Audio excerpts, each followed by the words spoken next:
what? You thought it was going to be a regular Monday church?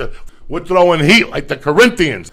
Tom Segura's in-house. Stop wiggling, Lee. What's the problem? What's the problem is you give me a brownie and I have about 5 minutes to get everything. You give me a brownie and I got this is a way of life. This brownie made me puke on Friday. The other night I gave him the whole thing. Listen, he couldn't sleep. I can't sleep. Okay. So we went over and we got the the brownie collection, right? They'll just give you this at the hospital. It's over for you after that. You're saying this now, but everything you give me is 7 milligrams. Oh yeah, it was come on, dog. This is 6 milligrams. This is baby stuff. It was 33 and a third, like George Harrison. That made him puke. Oh my God, the whole thing. I ate the whole thing.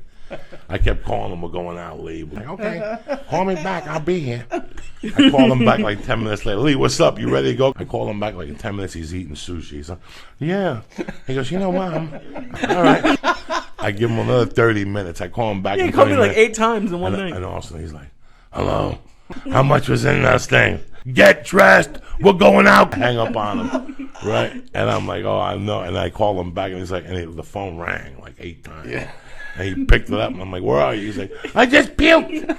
Yo, don't blame it on the weed. It's that wholesale sushi you got from that Arab on the corner. He goes to this Arabian place. No, I don't. Yes, you do. You told me. They got edamame with hummus on it. Wholesale? He does. 8 rolls for $3. No, 2 rolls. Yeah, you're going to die. That's like suicide. It wasn't gas station sushi. It was good sushi. But, okay, so I was watching a movie on my living room couch, and I made it to the bedroom, and I was laying with my head by the foot, and I just flipped. And you ever know, like, when you're going to puke? Like, as soon as I flipped over, I was like, that's not going to happen. But I was able to get off my bed so I didn't puke on the bed, but, like, right next to on the floor. And you can see all the little sushi bits. It was terrible. Oh, my God. I've never had to clean up puke high. It was not fun. I kept calling him back. Get up, we're going down. We got more edibles. I can't. I fucking can't. SpongeBob. They got everything the same. Whether you're selling a car, a boat, a house, it's all the same. You blow it in somebody's face. You don't want to light it and turn it off. You buy one of these right now. I'll blow that right now. I couldn't come up with an answer. If I wanted to hit a home run or steal a home run. And I wasn't high, and I don't know why. A Brazilian guy, he's fighting a Chinese guy. Well, you see it too if you do the road one. Like, I've gone to one in Australia, and I've gone to one in Canada, and whenever they obviously bring out the fighter from that country, the place goes nuts, which makes total sense. I don't mind if they go nuts. It's when they start going USA. Oh, yeah, well, that's different. And now this poor little fucking Chinese guy in the UFC, he's feeling bad. He's in the ring by himself. You feel bad about that? I really do. It embarrasses me. Like, he's our guest. It's bad. Let me see you fly 12 hours from your country without an octopus next to you, whatever they eat. And then you go to Vegas, lose 10 pounds, and you got to walk, and then you got to fight some guy. And while you're fighting, people yelling USA. You're 5'6". You know what I'm saying? You were trained to be a butler, and here you are, people yelling USA. None. Well, None. I'm not eating any gummies. You got to eat half of this with the wine. It goes perfecto. He's 4 or 5 deep. Are you serious? Yeah. I'll tell you what I'm gonna do. I'm gonna eat half of this, 3/4. You know, I went to Joey's store with. Why are you doing more of that? Joey, I'm not eating it, buddy. Piece. That's no, like 10 milligrams. Joey. You gotta put a little pep in your step. No, you know what I'm saying? No, you gotta put a little pep in your step. Guys, Trip Flip airs on Travel Channel June 2nd. June 2nd at 8 p.m. Double premiere episode. If you don't eat it, Lee'll have to eat it. Lee. I've only had 1.5. Come on, go for it, Lee. There it is, right? Give it. We'll split it. Okay, there you go. You didn't split any of it. Danny Murr died. Who? Yeah, Dan Murr died. died. Old Tempe Improv? Really? How'd he die? I haven't heard. No, nobody told me. And you know where? Chicago. It wasn't good, guys. He called me about 1.5 years ago for a reference to try to get a manager's job at the Chicago Laugh Factory. That's the last time. He said he was living with his brother. He took the money the club gave him. They robbed him. He lost his condo. A to Z. It was like he did a lot of creepy things down there, man. Rest in peace. You know, he was good to me. A lot of creepy things. Rest in peace. Eulogy ever. You did a lot of creepy things. It wasn't good. Rest in peace. Living with his brother. If you said, Poor guy. you said that at the memorial service, I would die. He did a lot of creepy things. Rest in peace. Rest in peace. I never could tell if his hair was his. Rest in peace. Dog, don't you ever go to a funeral and the guy's talking, like they give a memorial, and the last time I saw this guy was doing blow off a stripper's ankle. And this kid, he's a loving father, sure. You should have seen him that night. How much he loved this kid. You know, Dan Murr was dirty coke. like a filthy coke fiend. And he would get so coked up that you think he had a stroke. His lip would turn, like his lip would just go upwards. So one night, everybody for years, one night when I had the really bad sleep apnea, and I really wasn't sleeping, and I didn't know what the Rest in peace. I didn't know what the sleep apnea, the effects were yet. I passed out one night really hard, and all of a sudden I wake up to the door banging, and it's Joe Rogan pre-marijuana when he was miserable. I always say he was an ape. You ever see the evolution of an ape? That's when he was an ape. Yeah. If you didn't know Joe pre-marijuana, I didn't. It wasn't. It was like spurts. There was something missing. Thank God Eddie talked him into that, because you didn't know what he was anti-drug. If Bert came over and the next day he called me, you know, Bert Kreischer had like 16 beers. He's got a bad problem, you know, and he would just say that. I remember we went to see Doug Stanhope. That's how it started. I'm like, Joe, nobody says things like that. Like, nobody. I go, why would you say that? He goes, why would I say that? He had 11 beers and 4 shots of tequila on stage. That's how uptight Joe Rogan used to be. God, so I don't even recognize that guy. No. Maniacs, dude. It's a crazy It was state. really crazy. It's a really crazy state, and it's one of the, like, it's like Nevada in the sense that like it's a great state to thrive in. You know, Yeah. like there's so many, A lot of racists. a lot of racists. Yeah. a lot of everything. Yeah, a lot of everything. There's a lot of everything. It's a big, man. it's a big high It's population. a pirate state. Yeah. You know, Columbus was down there. I mean, it's just Jesus was down there. Everybody's been down there. No state income tax. Come Jackie on. Gleason was down there. Look how high. Lee, how high are you? Well, I've had like 300 milligrams. When now, I met so- Lee, he my was God. 24 years old, 23, and he never did an edible. Look at him now. Wow. He's running the boards. Salud again. Bless you. Aged 20 years. You have. You But really- that eat that. that week in Florida, to me, was the last. And I thought the rest of the country was like that. I was in. It was the summer of '84, and I was just about to start getting bad with the blow. Like it was around. When is Trip Flip premiering? Triplet, June 2nd on Travel Channel. 8 p.m. double premiere episode. That's the show you want. So I'm at a restaurant, Bert Kreischer. It's Yeah. August of '84. I am a psychological wound. Yeah. I was just starting to digest it. My mother had died. When you have a loss that strong, Yeah. I was in high school. I went to school the next day. I made believe like if she was still alive in my head, not to deal with it. And finally, after 4 years, I had to deal with it. And I'm in a restaurant eating, and all of a sudden, this guy comes up to me and he goes, "Hey, aren't you Denora's son? Muñeco's looking for you." Muñeco was this friend of the family's that had one eye that went that way. But when he do coke, the eye would ravel. But I did something for him as a kid one time. He had 2 sons, and we all got along. And I did some.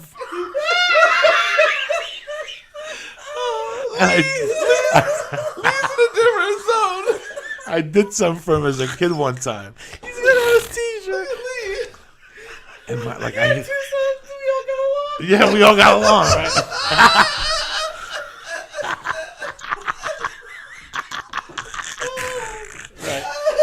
So we all got along. What do you think? What do you think? There was riff? Tail. Huh? You was like a fairy tale. Oh my God! He had 2 sons. And we all got along. Dog, I gotta sell the story. What do you want to do? You think I'm gonna give it to him cold? So wait, so Muñeco's looking for you.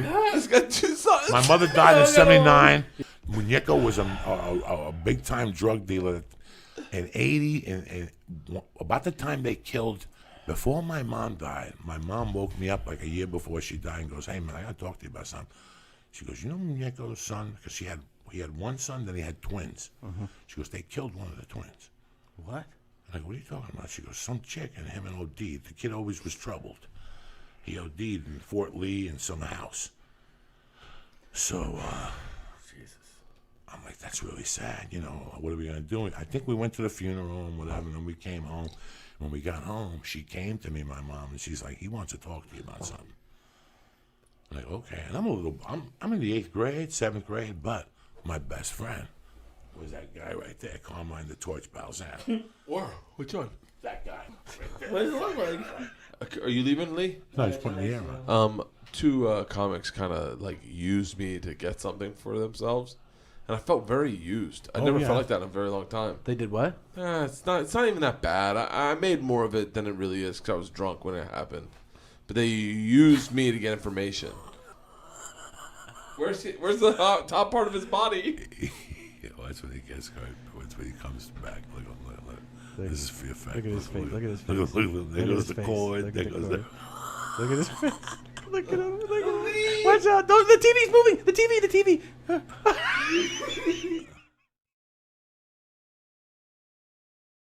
Love it, man. Tom Segura in the house. Thanks, brother. Handsome, dapper. Lee Syatt next to him. The Flying Jew. You're looking dapper, but from the side, you're starting to look like Louis C.K. Thanks, buddy. How's the family? Family's great, man. So your little boy's going on 2. Gonna be 2. Just the changes that you've noticed inside of you. Like what? Now when you get on a plane, and a kid cries, you don't want to kick that lady in the head no more. Yeah, it completely changes your complaints. You have empathy. You help people now. You see a lady with 2 bags and a baby. And she's you'll run to get the door. I mean, not that you wouldn't before, but like you're keeping an eye out for it because you recognize it, man. And you have definitely empathy for the crying babies, for sure. Like you definitely have changed. People don't understand, like to know you just as a comic. But I wasn't a violent person then. Yeah, I was just a confused individual. I was just confused. Yeah, and I was lucky. Because confusion means you're going to end up dead or in jail. I was fortunate to go to jail when I did. But I mean, the knowledge I learned those years there is crazy. That's a complete different world to me that I can't even transfer to somebody. Like I wish I could, somebody said to me, listen, on your license now, sign away that piece of your brain. Because we want to go through it and analyze it to see what you saw. It's mind-boggling. Yeah. What was really, really out there at that time and the education I took from me. Like you, I don't even know the moral of the story.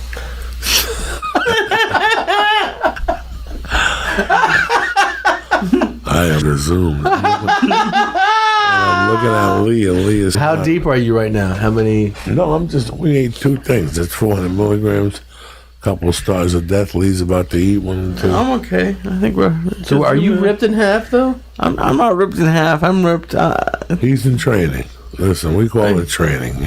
You call it training. You guys do October. What'd you guys call it? Sober October? Yeah, Sober October. We do year-round 24/7. That's how I'm. Do you think that would be horrific to try? What's that? Sober for a month, or would it be? Me? Yeah, for you. At this point, I'm the type of guy I don't like talking about it. Yeah. You just, for 3 days, you yell at people. Yeah. And then one day you're like, Jesus Christ, maybe I could do this. And you go for 7 days. No, but you're saying like under the rate, like don't make it a big thing. Yeah. Yeah. Nobody needs No, I hear you. Like psychologically, mentally. Well, I know you're starting to look like, you're reminding me of Louis C.K. Why? Because you're looking like from the side. I don't know if you're playing with you. I would never dial 911. I'm not that type of rat. Just keeping this.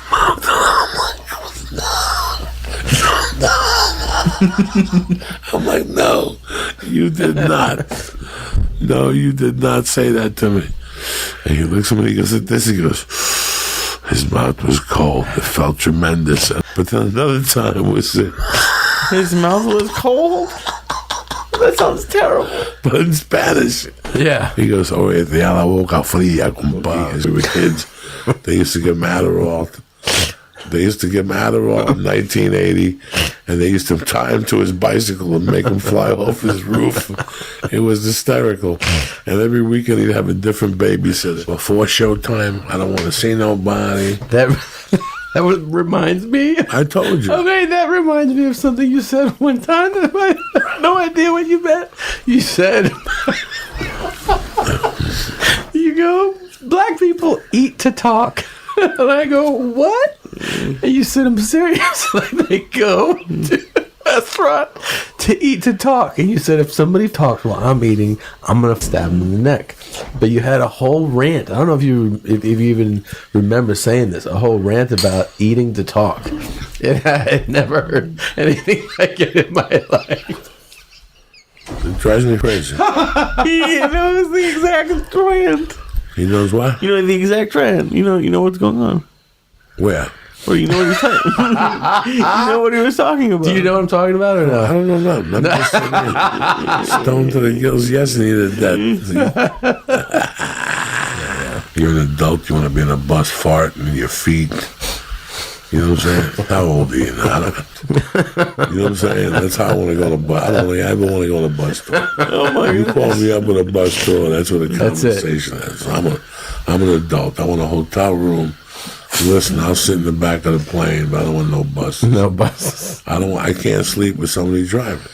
Really? Yeah, I just can't do it. Unless I'm driving, I don't listen. I'm not going to sit there next to you. I know how life is.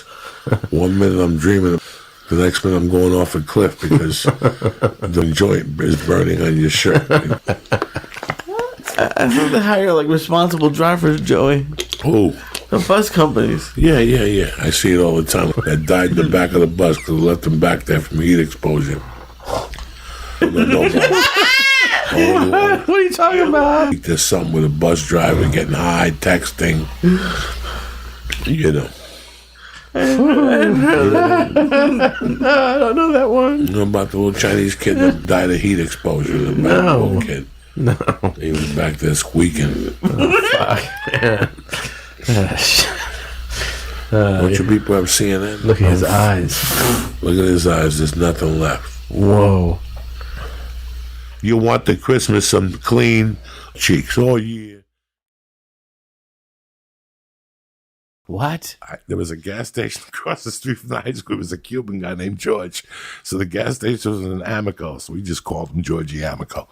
That was his name. And it started out all right. So one night we wanted to rob a gas station. Me and my buddy Darren Regos, God rest his soul. So the first time we robbed it, we didn't really rob it. I went down and tried to rob a water pistol from Pathmark, and I got caught robbing the water pistol because you put tape around it, and we taped it up. And me and Rego were going to rob the joint. And we went in, and he had the bundle of money. And I remember looking at Darren, and I just grabbed it, and we just ran down the corner. We ran for like 3 blocks, 4 blocks. Full speed ahead. We get to the corner, there's nothing. There's Ugats. It was like a 20 with a bunch of singles in the middle. He got us. So now we wait like 6 months and there's a new attendant. And this guy, we went in there full speed ahead. We had masks on with ski holes in them. We took him that time. He had like the small 8. We got him good because in Jersey, they got to pump your gas. Yeah. So we shook him down. And then we did that to him. And then another time, he had a bunch of tires out there. And we just went one night with a car and just started putting tires in the car. You took all the tires? And there was no cameras in the state. That's when they used to wrap them with aluminum foil. How often were you robbing places? I would alternate them. I had a couple different spots, and I would just hit them when they were weak. Yeah. So, Don't you miss that a little bit? oh, with all my heart. I see so many openings now, but there's cameras everywhere because it's in your blood. It's got to be such a thrill. So we kept robbing this guy. Tires, the whole thing, soda machine. He had a soda machine. We broke it one night. This guy, he called the cops. The cops were like, we know these kids. We can't arrest these kids. Yeah. How old grew are up you? with them. We had to be 16, 17. So, And no one at the tire shop said 16-year-olds with trucks without tires is weird. But the guy got so aggravated, he called the cops so much. He crossed the street and he started talking to the superintendent of schools. And the superintendent of schools, we grew up in his house too. And he was like chunky guy. He looked like Paulie from Goodfellas. And it's that scene when the guy telling them, complaining, these kids, you got to calm them down. And he would say, and I don't want to say his name, God rest his soul. Mr. A would have a cigar and he'd go, I talk to them all the time, but they don't listen. It was just like that, just like that. Greetings from Podcastville. It's Monday, May 13th. The Church of What's Happening Now is brought to you by Manscaped. Listen, Tommy Buns in the house. Jose, ¿qué pasa, Jose? How are you? I'm great, man. Now, when you see your dad, do you speak Spanish to him at all? No, my dad doesn't. My mom. Your mom. Yeah. What does she say to you in Spanish? Anything? Ay, Tomcito, como, por favor, dame un beso. She speaks to me, pretty much 50-50. A lot of 50-50. Spanglish, though. Did you take Spanish in high school? I did. I was through it all. Like I passed level 4 AP sophomore year. So then they threw me in French. And I got a D. And then I thought it was going to be as easy as Spanish, and I was like, You got to keep in the neighborhood. yeah, I should have done For me, Italian. it was Italian. Yeah. I took Italian, and I could understand it. Yeah, Italian. It was funny. I was watching The Godfather last night, and the more south you go on the boot, the more Spanish he gets. Really? Yeah, like when you listen to Salazzo talk, he's pretty much speaking Spanish. Tu padre. Like I forget what the line. I go, wow, it's so close. But I grew up with Sicilians. You can understand a lot of it. A lot of it. Yeah, a lot yeah, of it. yeah. But I know, if I you heard, go like, north, Then it gets a little complicated. froggier, right? Yeah, It's, yeah. the French speak. Like I used to, it's like some guys say buongiorno, like Northern Italy, and maybe don't quote me on this. I don't know, but other people say che fa. That's hello. So I think that's more of a Sicilian dialect, Yeah. You ever spoken with like a real, Argentine, and you're like, are you speaking Italian? And it takes you a second to realize they're speaking Spanish. Well, they because speak they sing it, that thing. That's cosas televidas. It's like speaking to Spaniards. Yeah. People that are really from Spain, their Spanish will complicate. But right now, at this point in the game, Segura, I could maintain a simple conversation. Like when I was 13, I was dropping scientific facts in Spanish. Yeah. I could talk to my mother in a more... Once they died, that whole world died. I was from Union City where you spoke Spanish. Like the Cubans spoke Spanish when they were amongst themselves. So you heard it. You heard the music. I remember it, and I'm happy that I remember it, but it's not like, and it was proven when I went on the Rogan podcast with Yoel. I didn't know a lot that he was saying, common words that are simple that I picked up after I listened to the podcast. So it's like a muscle that It goes away. it goes away. I used to be really sharp at one point. When I was in college, I did a semester in Madrid, and when I came back from there, I'm writing term papers in Spanish, giving presentations in Spanish. I came back, and I'm not shitting you, my Spanish was better than like my mom's, than other natives, because I was just so immersed in it. My mother, when she had that bar, you know what the biggest lesson I learned was? I never forget when I was working for my mother. She would pay me good money, $20, $10 to clean the bathroom, pick up. And I'll never forget one day, we had the restaurant still. I had to be Mercy's age. And we had the restaurant still. And I still remember my mother. And you think about it, you listen to the story and you might think it's the wrong thing. And I remember my mother grabbed me going, go put a shirt on and a jacket. And I'm like, what are you talking about? She's like, come on. And there was a podium at my mother's bar. And there was a bar first, and then there was the restaurant. We only had the restaurant for maybe, till I was about 6 or 7, and it was too big of a load on my mother. Because at the end of the day, my mother had to cook the meals. So my mother had to cook, but then somebody would come in at 4 and serve the meals, and she had waitresses, and my mother would be behind the bar. And I still remember one day my mother, there was those doors that you push? Velvety. It wasn't velvet, it was like a leather material with 2 windows. There was my mother had 12 tables, maybe 3 of them had people on them. I was about 6. And I'll never forget that a couple pulled up. And the bar had like 15 people at the bar, and 2 people pulled up. And they go, do you have a table for 2? And they were like, oh, aren't you young to be a maitre d'? And they were goofing on me, and I go, let me seat you. And I'll never forget, my mother was busy, and she goes, what happened to those 2 people? And I go, I sat them. And she goes, you weren't supposed to see them. You're supposed to see them at the bar, and I got to get them for 2 drinks. Before I seat anybody in my restaurant, I don't care if it's packed or empty, I got to get them for 2 drinks at the bar. This is a woman in 1969 telling me this. Yeah. Then she goes, where's that $10 I gave you? I took it out. I go, here. And she took it out of my hand, and she goes, You just lost it. You just paid for those 2 drinks. And she walked away from me, and I cried. And I remembered that lesson till today. I remember that lesson. Yeah. Don't. At Benihana, there should have been a guy there that should have taken me and my daughter. Oh, you don't want it? You're too young? Taking my wife to the bar and offered her a drink. That's principles. Those are the principles I was raised in, you know?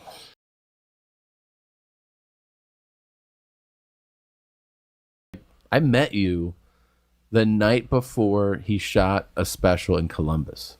Because I remember he invited me out, Ari, and then he was like, oh, Diaz couldn't make it, so Diaz is coming on another flight. Diaz walks into the hotel in his tracksuit. He was like, dog, I got to tell you something. He's like, I almost got arrested today. Said that he was on a flight and that it was first class, and they put his food down, and the guy in front of him leaned back. So Joey shoved his seat. And the guy leaned back again. He goes, hey, like, you're leaning on my food, man. So the guy did it again. So Joey stood up and went around and stood above the guy. And the guy was like, hey, man, I'm just like leaning back. He goes, you're leaning back on my food. And the guy like went to adjust or like stand up, and Joey put his hand on his shoulder and was like, you don't got to do nothing right now. Just sit here, sit straight. And then when you got off the flight, you said there was 2 Columbus PD officers on the jet bridge, and they were like, Jose Diaz. And then, and this is, by the way, this is me meeting him. And then you said you just were like very polite, like, oh yeah, no, you know, the guy, this and that. You kind of talked them down, and they were like, all right, you know, good to go. You have a memory and a half. I do. That was exactly how it went down. And here's the crazy thing. Like, he kept doing it to me. Like, after I said to him, your chair is broken. His chair was broken to start off with. Okay. So now when he would lean back, I really opened up as a gentleman. Mm-hmm. He was like a set designer. He had that smell to him as a casting director or an agency at a boutique agent. Yeah. He was one of those. Yeah, those are the worst. And he looked at me like, and when I put my hand on his shoulder. Yeah. So when I sat down, he's like, you assaulted he got me. up and went to the stewardess. And now the stewardess is giving me the Malouk eye. And I'm like, this is not going to be good. Yeah. And in those days, I had my sleep apnea bag. And at this time, I was getting in trouble at airports every other week. Every other week, I was having a beef at an airport. Really? Between the cocaine and my attitude. Yeah. And it was just a bunch of things that attributed to it. And I remember when we got off the plane, the cops were waiting for me, and I'm stinking a reefer. Because after 3 hours, even with the anti-stink bag, those anti-stink bags you could buy, they really do sell them. I'm not kidding you people. They sell them down in Hollywood where they wouldn't stink. But after 2 hours, the weed was so pungent that you could smell it on your body. And the 2 cops stopped me, was standing there going, you know, you should put him in jail and all this. And I'm like, I didn't do nothing to go to jail. I tried to be a man and explain something to you right in front of the cops. And the cops kind of were like, oh, I get what's going on. He walked away. Yeah. And they held me there so we couldn't be at the luggage together. And that was it. But there's a guy. Guess what happened a year later? I saw that same cross going to Columbus on a Friday with me. Are you serious? And I just eyeballed him, and he made eye contact and tried to change the eye contact. And one time I went up to the bathroom, and what I did this time was win over the stewardess first. You see what I'm saying? Yeah. So I went up and gave her a compliment. I love your shoes. Yeah. You know, if she's black, I'm ripping down the Beyonce poster. They go bananas. And then when I came on the way back, I tell them when they're black, I go, listen, when I get home, I'm ripping the Beyonce poster down. That's quite a line. Come on, dog. It always gets them. So on the walk back, I said, hey, remember me? And dog, he lost all the color in his face. There was no more stewardess. There was no Columbus cops. So I just sat like he was in row 3A and I was like in 4B. So for 2 hours, I just tapped my hand and stared at him. And every time he would look at me, I was eyeballing him, giving him 2 Malouk eyes. It was tremendous. He got off that plane and ran. I bet.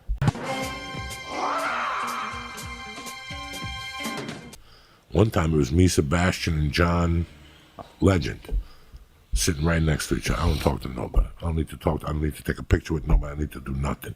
I'm sitting there. The plane lands.